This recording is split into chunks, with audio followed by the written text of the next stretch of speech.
अध्यात्म विज्ञान कोई धर्म या संप्रदाय नहीं है, ये स्पिरिचुअल साइंस है जो कुदरत के कानून पर आधारित है। ये विज्ञान पूरे ब्रह्मांड के सभी रहस्यों को उजागर करता है और जीवन के सभी पहलुओं को समझने के लिए एक नई दृष्टि देता है। इसी को आर्ट ऑफ विजन कहते हैं, दुनिया को देखने की एक नई दृष्टि, जो अध्यात्म विज्ञानी परम पूज्य स्वामी श्री कमलेशानंद जी के निर्देशन में सनातन सत्य का अनुसंधान कर हमारे जीवन को प्रकाशित करे। जय सच्चिदानंद। कुदरत का कानून कहता है, मैंने जिंदे कोई भी व्यक्ति को श्वास लेने तक की फ्रीडम नहीं दिया है। यस और नो? यस और नो? ठीक है नहीं बने? श्वास लेने की स्वतंत्रता हमारे पास है या नहीं? हम खुद अपनी मर्जी से श्वास ले सकते हैं तो रात को कभी सो नहीं सकते। यस और नो? यस और नो? अगर मैं अपनी मर्जी से श्वास ले रहा हूं with my powers, I can not sleep, फिर रात को कौन लेगा सोने के बाद? बोलिए। बोलते नहीं है। मैंने तो बोला नहीं है मेरे नहीं, मगर एक्सप्लेन करो। आपको उत्तर दे रहे हैं तो दे सकते हैं, मेरी बात को डिनाई कर सकते हैं, but you reply logically, not random. नहीं है फ्रीडम। आपने कहा कि है तो यू कैन प्रूव इट। बोलने से क्या मतलब है? जब मैं आपको प्रश्न करता हूं आप उत्तर नहीं दे पा रहे। यस और नो? अगर हम ब्रीद अपनी मर्जी से ले रहे हैं तो हम कामकाज कर सकते हैं। पहले ध्यान रखना पड़ेगा ब्रीद ना के चालू है कि नहीं। नहीं, अगर हम अपनी मर्जी से ले तो पहले क्या देखना पड़ेगा? ये चालू देखना पड़ेगा? नहीं देखना पड़ेगा।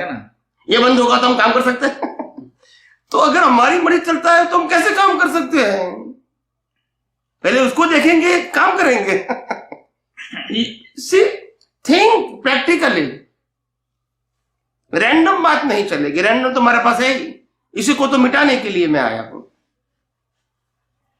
किसी के पास नहीं है। एक भी श्वास प्लस और माइनस नहीं कर सकते कोई भी व्यक्ति। भगवान महावीर को भी कहा था कि आपका आयुष्य थोड़े समय के लिए बढ़ाओ क्योंकि आप तीर्थंकर हैं। मैं जैन हिस्ट्री की बात करता हूं, मेरी बात नहीं करता हूं। थोड़े समय के लिए आप आपका आयुष्य बढ़ाओगे तो जो 2500 साल तक जो भस्म ग्रह की असर होने वाली है, बैड टाइम इज कमिंग, वो नहीं होगा। ऐसा इंद्र महाराजा ने भगवान श्री महावीर को कहा। यह हिस्टोरिकल प्रूफ बताता हूं मैं। और भगवान ने उसी समय को कहा, मैं अपने श्वास को कम ज्यादा नहीं कर सकता। It is control and govern by the law of nature. ये शरीर कुदरत का है, श्वास भी कुदरत का है, संयोग भी कुदरत का है, और पंच महाभूतों में विलीन भी कुदरत में ही होगा। यस और नो? That's it. जब कुदरत का है, हमारा कंट्रोल कैसे होगा? Everything given by the nature. ये सॉफ्टवेयर डिजाइन उसकी है, हार्डवेयर उसका है, हवा पानी खुराक उसका है, कर्म भुगतान के संजोग उसके है, श्वास बंद करता है। हमारे पास फ्रीडम कहां है? बताइए, बताइए हमको। नहीं। और फिर कहते हैं हम अपनी मर्जी से सोचते हैं, बोलते हैं, एक्शन करते हैं। यही तो भ्रांति है, यही तो इल्यूजन है। फ्रीडम नहीं है फिर भी मानते हैं, यही तो अज्ञानता है।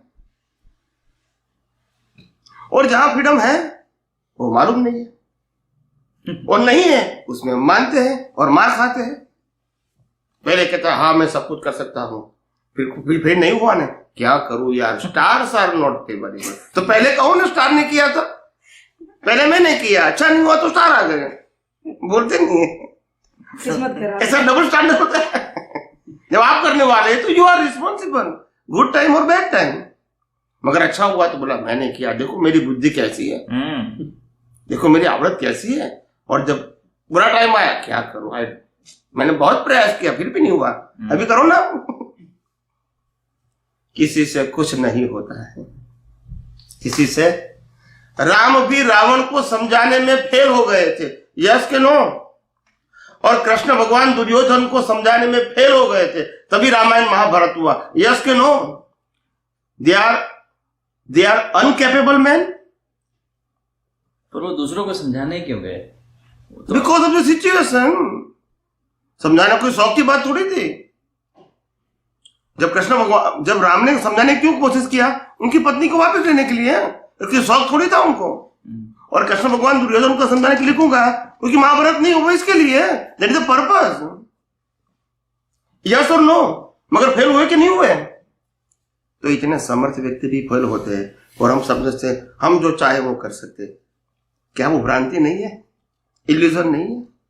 That's it. मैं ये कहना चाहता हूं, वास्तविकता को स्वीकार करो। अज्ञानता को स्वीकार किया ही है आपने, मगर वास्तविकता को स्वीकार करो। तभी आपको मालूम होगा कि हमारे पास फ्रीडम कहाँ है और कहाँ नहीं है। जहां नहीं है वहां हम फ्रीडम मानते हैं, और जहां है वहां तो आपको मालूम ही नहीं है। यही तो कमजोरी है। मैंने पहले भी कहा था, जहां सुख नहीं है वहां मानते हैं, जहां है वहां मानते नहीं है। पर जहाँ है वहां लेने जाएंगे तो बाकी सब दुखी कर देंगे ना। जैसे दुर्योधन मानेगा नहीं, रावण मानेगा नहीं, तो आप अपने आत्मा के सुख को ढूंढते रहिए, पर सर्कमस्टांसेस तो बड़े खराब हो जाएंगे आपके। फिर आत्मा और शरीर से कोई मतलब नहीं है। शरीर डिसाइडेड विद द एंड। आत्मा का एंड नहीं होता है। और so nature of the soul is permanent happiness. So doesn't matter body is there और नॉट, डजंट मैटर। सच्चिदानंद। आप समझे? मोक्ष का मतलब होता है it is a only pure soul without body. समझ में आया? इसलिए सोल को दुख होता है, वही रॉन्ग बिलीफ है। बॉडी को होगा, दिमाग को होगा, सोच को होगा, आत्मा का स्वभाव ही नहीं है। तो फिर बॉडी का स्वभाव। तो मैंने क्या कहा?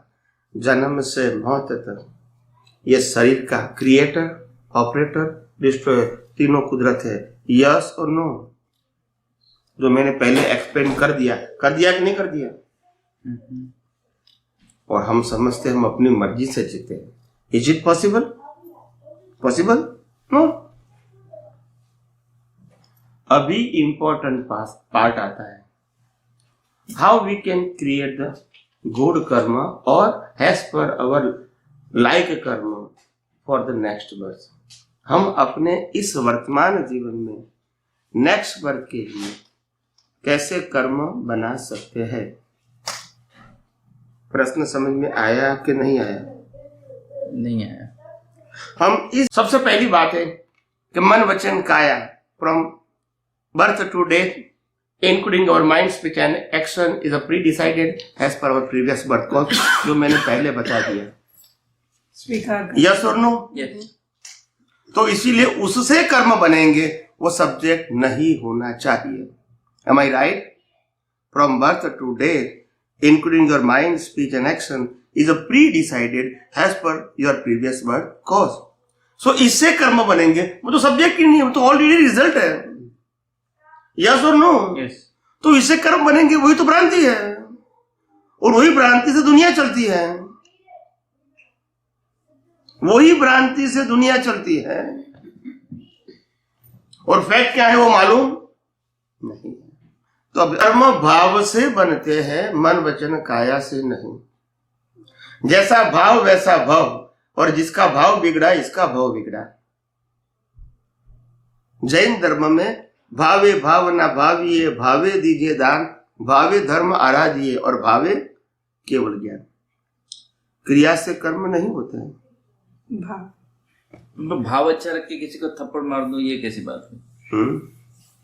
बोलिए। भाव अच्छा रख के किसी को तकलीफ दे दूं तो वो मेरी कर्म तो बुरा हुआ, पर भाव मेरा बहुत अच्छा था, तो ये कैसे जुड़ा हुआ? ये तो कंफ्यूजन हो गया ना। Please repeat. No problem. नहीं, मतलब मैं बहुत अच्छे भाव रख के भी किसी को अगर तकलीफ दे दूं तो मेरा कर्म तो अच्छा नहीं था, पर भाव मेरे बड़े अच्छे थे, तो फिर वो कंफ्यूजन हो गया मेरे मन में। तो और इसीलिए लाखों लोगों की हिंसा करके राम मोक्ष में गए, वो भी मैंने बता दिया आपको। और लाखों लोगों की हिंसा करके अर्जुन मोक्ष में गए, वो भी मैंने बता दिया आपको। Am I right? उनका उत्तर क्या है आपके लिए? उन्होंने मान लिया कि मैं सही हूँ, फिर कर्म नहीं। कुछ भी हो। नहीं, मानना वो इम्पोर्टेंट है कि लॉ ऑफ नेचर इम्पोर्टेंट है? Repeat again please. Confusion है। मैंने पहले भी कहा, दुनिया हमारी तुम्हारी मान्यता से नहीं चलेगी, and law of nature is equal for all. Now you understand? तो कहने का मतलब यह है कि अभी ही मैंने बोल दिया कि मन वचन काया से कर्म नहीं बनते हैं।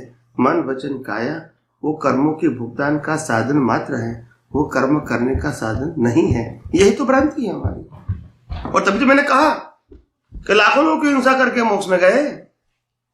ऐसा एक नहीं है, ऐसा मैं आपको 1000 एग्जांपल दे दूंगा लास्ट बर्थ का, historical proof, not my opinion. समझ में आया? तो कानून है, मगर उनके भाव ही नहीं थे। क्या बताया? कर्म कैसे बनते हैं? भाव से। उनका भाव था ही नहीं, कर्म कैसे बनेगा?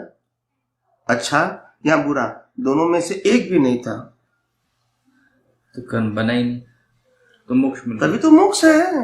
No credit no debit is equal to moksha. आपको समझ में आया ना कि कर्म भाव से बनते हैं, अच्छे या बुरे, और कर्म के भुगतान मन वचन काया से होती है। और अगर भाव ही नहीं है तो कर्म नहीं बनेंगे, उसका नाम मोक्ष। समझ में आया? कर्म की भुगतान मन वचन काया से होती है, कर्म भाव से बनते हैं, और अगर भाव ही नहीं करोगे उसका नाम मोक्ष। फिर गुड बैड सब्जेक्ट नहीं रहा, zero. No credit no debit. If credit and debit you have to take a birth. It's a very simple thing. Yes or no?